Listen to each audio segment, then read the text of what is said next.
أعوذ بالله من الشيطان الرجيم.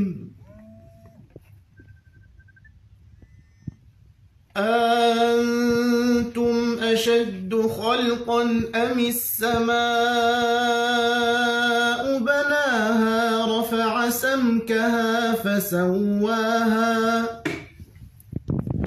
وأغطش ليلها وأخرج ضحاها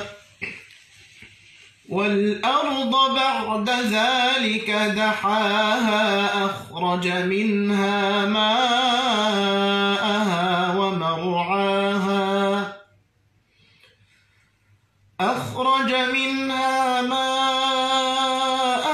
ومرعاها والجبال أرساها متاعا لكم ولأنعامكم فإذا جاءت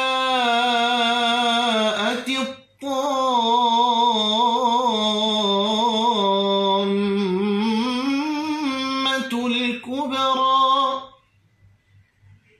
يوم يتذكر الإنسان ما سعى وبرزت الجحيم لمن يرى فأما من طغى وآثر الحياة الدنيا فإن الجحيم هي المأوى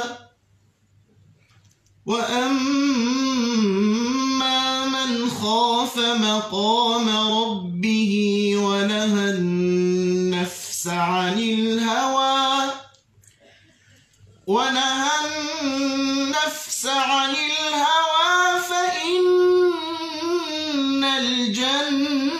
الجنة هي المأوى